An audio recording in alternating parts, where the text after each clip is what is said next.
Assalamualaikum warahmatullahi wabarakatuh. Baiklah anak-anakku, untuk pertemuan hari ini kita akan membahas mengenai kondisi Indonesia pada awal kemerdekaan hingga masa demokrasi liberal. Mulai dari kehidupan politik pada awal kemerdekaan. Perubahan sistem pemerintahan dari presidensial menjadi parlementer yang ditandai dengan adanya maklumat KNIP nomor 5 tanggal 11 November 1945, di mana terjadinya perubahan fungsi KNIP yang semula sebagai pembantu presiden dan wakil presiden menjadi majelis legislatif. Adapun kabinet pada masa demokrasi liberal ada 7, yaitu Kabinet Natsir, Kabinet Sukiman, Kabinet Wilopo, Kabinet Ali Sastro Amijoyo I, Kabinet Burhanuddin Harahap, Kabinet Ali Sastro Amijoyo II, dan yang terakhir Kabinet Juanda atau Kabinet Karya. Jadi pada masa demokrasi liberal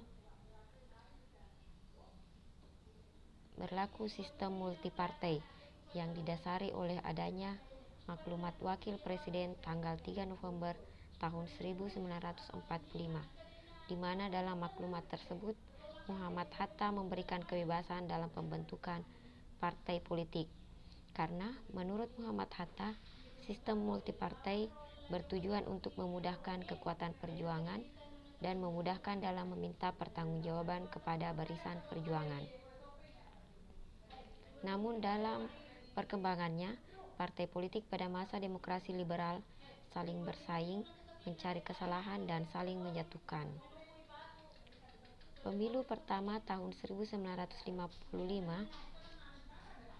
terjadi atau dilaksanakan pada tanggal 29 September tahun 1955 yang bertujuan untuk memilih anggota parlemen atau DPR, dan pemilu berikutnya dilaksanakan pada tanggal 15 Desember tahun 1955 yang bertujuan untuk memilih anggota konstituante. Konstituante pada hasil pemilu tahun 1955 gagal menyusun Undang-Undang Dasar. Adapun penyebabnya karena perdebatan yang berlarut-larut dalam konstituante dan adanya perselisihan antar partai, serta adanya desakan untuk kembali kepada Undang-Undang Dasar 1945. Sehingga langkah selanjutnya yang diambil oleh pemerintah adalah Presiden Soekarno kemudian mengusulkan agar Undang-Undang Dasar 1945 diberlakukan kembali sebagai konstitusi negara, dan Presiden Soekarno membubarkan konstituante melalui dekret Presiden 5 Juli tahun 1959. Dan masalah ekonomi yang terjadi pada awal kemerdekaan yaitu adanya hiperinflasi, kekosongan kas negara, dan blokade oleh Belanda, yaitu blokade ekonomi Belanda. Upaya untuk mengatasi masalah ekonomi pada awal kemerdekaan: yang pertama, mendirikan Bank Negara Indonesia atau BNI, melakukan diplomasi beras dengan India, mendirikan Indonesia Office atau Indof di Singapura, mengadakan konferensi ekonomi, membentuk Badan Perancang Ekonomi atau Planning Board, melaksanakan Kasimo Plan, membentuk Persatuan Tenaga Ekonomi, dan melaksanakan program pinjaman nasional. Adapun pemikir ekonomi nasional pada masa demokrasi liberal yaitu Sumitro Joyo Hadikusumo.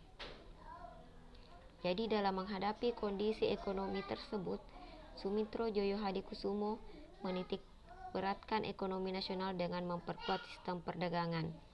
Selain itu, pemerintah juga merangkul kaum pribumi untuk mewujudkan kelas pengusaha pribumi.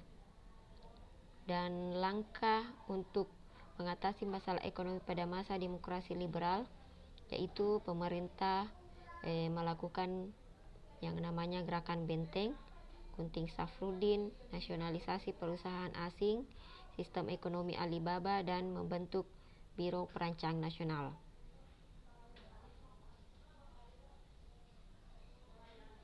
Jadi, inilah materi kita pada hari ini mengenai Indonesia pada masa awal kemerdekaan. Dilihat dari bidang politik dan ekonomi. Jadi, tugas anak-anakku selanjutnya adalah menjelaskan kabinet pada masa demokrasi liberal, yaitu mulai dari kabinet Natsir, kabinet Sukiman, kabinet Wilopo, kabinet Ali Sastro Amijoyo I, kabinet Burhanuddin Harahap, kabinet Ali Sastro Amijoyo II, dan yang terakhir kabinet Juanda atau kabinet karya. Lalu yang berikutnya,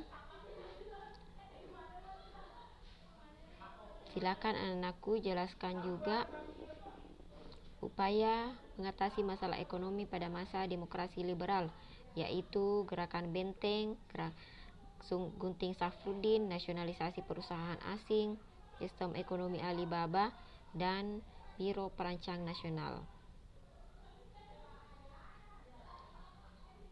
Demikianlah materi kita pada pertemuan hari ini. Lebih dan kurangnya mohon dimaafkan. Assalamualaikum warahmatullahi wabarakatuh.